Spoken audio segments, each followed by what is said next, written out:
Hello everyone, Bubbling Moon back again with another LoliRock recap. Last time I decided to hold a vote for the next magical garbage video. Flowering Heart got 2 votes, Sky Dancers got 1 vote, and the Miraculous Ladybug movie got 1 vote. And somebody voted for a blank square.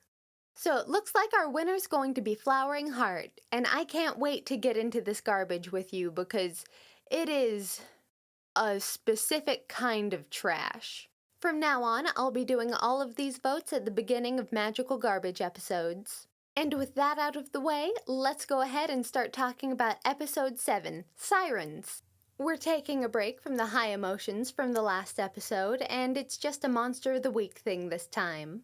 When I saw the title of the episode, I got very excited because I thought that we were going to get to see them in maybe some mermaid forms. I just thought it was a missed opportunity. It's called Sirens, the fight takes place underwater and on a sunken ship. They should have just given them mermaid tails, it would have been awesome. The episode starts off on a charity cruise to save the whales. And despite that being the perfect stage setting for some kind of environmental message, there isn't really a huge, push for an eco-friendly message in this episode. The girls are just hanging out on deck in some pretty cute outfits. I actually really like all of these outfits, but especially Iris's. It's nice to see her in a different color. Ariana spots a cute boy about to abandon his grandfather from across the way, and don't worry, you don't have to remember his name because I'm pretty sure he's not really a love interest and we'll never see him again after this episode. The girls decide to rehearse for their performance, and we can see an animation mistake here where only one of Iris's eyes has any makeup on it. Also, I noticed in the choreography for Revolution that as soon as Iris says stand up, she sits down. Iris's necklace starts glowing to let them know that it's time for the plot of the episode to start. And in order to keep them from being seen doing magic, Talia decides to cast a spell to cover all of the windows and doors with crystal. Yes, Talia, that's very subtle. Seriously, the people in this world are so unaware of their surroundings, an atom bomb could be going off in the distance and they'd be like, slightly breezy. Yeah, I think a high-pressure system's moving through the area. So Talia introduces us to the second crystal locator spell in the series, the first one being crystal locatum, and this one being crystal locetum. I don't know, this just seems a small bit redundant to me. But the crystal locetum spell points them underwater, so they put on some magical diving masks and then tell Amaru he has to stay up on the boat because they might need him up there. Okay, can't wait to see how useful he is on the boat. So the girls find a shipwreck from about 40 years ago, and Iris starts telling the story of this shipwreck, how everybody got off safely but they never raised the wreckage. And she says this like she's telling a ghost story with this self-satisfied smile on her face.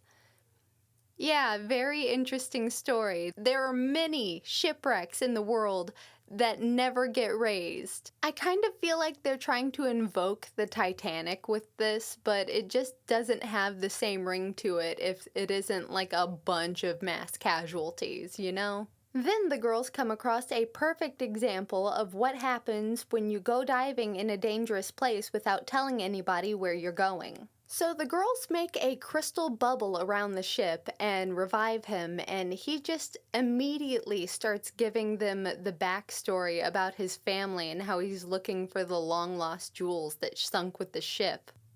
Okay, but that definitely wouldn't be the first thing I started talking about after passing out underwater and waking up in a completely dry ship. But after he's done with the backstory about how his grandparents went on a cruise and lost some jewelry, he finally catches up to the fact that he is still underwater and able to breathe. When he questions them about this, they don't even really answer the question. Ariana offers the "it's all a dream" thing, but then they just take him up to the surface. So what does he think is going on? Because he definitely saw the giant crystal that the ship is encased in. Best case scenario, he does think that they're mermaids. That's all I'm saying. And right before he goes back to the surface, Ariana, in her infinite thirst, decides to try and kiss him. Talia looks horrified. And I know that there's evidence to the contrary in the actual show, but me personally, my headcanon, Talia is aromantic. I would just really like it if at least one of these girls wasn't obsessed with having a boyfriend. That just would mean a lot to me, personally. I love the shade that Talia throws at Ariana for how easily she falls in love. She's just like, you'd fall in love with a statue if it was handsome enough. And Ariana immediately starts looking for the statue she's talking about. Iris brings the rando guy back to his grandfather, and rando guy apologizes to his grandfather for being such a disappointment, but his grandfather lets him know that he couldn't be any more disappointed in him if he tried. And while Iris is on the ship, Amaru lets her know that he'd really like to be included. He just wants to go down there with them. But Iris says that he has to stay, and I can't wait to see what integral part of the plan that this is leading to. As Iris is diving back down to the ship, we finally see Lord Greymore.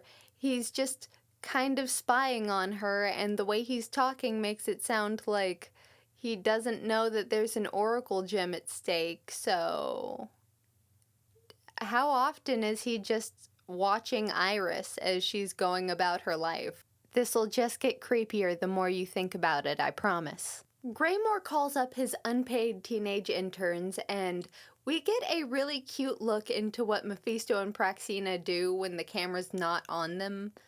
And that's pretty much just practice their fight moves, which is oddly wholesome to me. I just love when we see these two.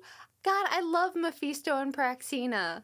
But the plan's pretty much the same as always. Mephisto and Praxina are going to supervise some kind of monster, and I'm sure it'll go really, really well.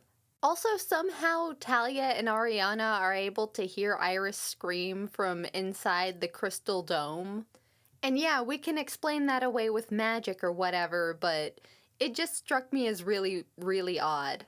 This fight is actually way funnier than usual because it's all hinging on Ariana being able to speak whale, and she calls whales to come and defend them. And man, in the LoliRock universe, whales are overpowered as hell. Like, once the whales get there, the fight lasts 10 seconds. They just crush the monster. And Mephisto and Praxina get the Geppetto treatment. So instead of just repairing the damage to the crystal dome and continuing to look for the jewels that way, the girls decide to just raise the whole ship because, you know, that won't raise any suspicions about anything. 3 teenage girls with no visible equipment just raising a ship. Yeah, that's fine. Whatever. Who cares? It all works out in the end, and they find the gems, and there's also an oracle gem there. And I think at this point in the series, it's never directly mentioned that they find the oracle gems by helping people. Like, we just kind of infer it from what's been going on in the series. But what is the logic behind this? If the rando diver dude hadn't have gone down there and gotten trapped, would the oracle gem have appeared there at all? Would it just be trapped there at the bottom of the ocean forever? And if you can only get the oracle gem by helping people, how do Mephisto and Praxina even plan to get the oracle gems before the girls ever? The oracle gem does get returned to the tiara, though, and Greymore starts monologuing like a crazy cat lady to his tiger about how it'll never happen again. And then the girls make a crystal bridge between the ships to walk back over to the whale-watching vessel, and you're messing with me at this point. You have just got to be messing with me at this point. So nobody on this ship that was facing them saw them make this crystal bridge, this hot pink crystal bridge? No one saw this? Also, Talia looks like a giant in this shot. Anyway, the episode starts wrapping up, and Ariana keeps flirting with the rando guy. And I will say this about him, he does have a fair amount of riz, but anyone could make Ariana swoon. And we see that Amaru has eaten all of the food. Ah, so that's what he was doing up on the ship. Real glad he could help with the plan. So that's a wrap on a pretty standard episode of LoliRock. I hope you'll join me on the next LoliRock recap episode. We'll be talking about one of my least favorite episodes, and I'll tell you why at the time. Thank you so much for watching all the way to the end. Be sure to like, comment, subscribe. Let me know if there's any magical girl media you'd like me to cover that I can add to the list in the description. And that just about does it for me. Alright, peace out.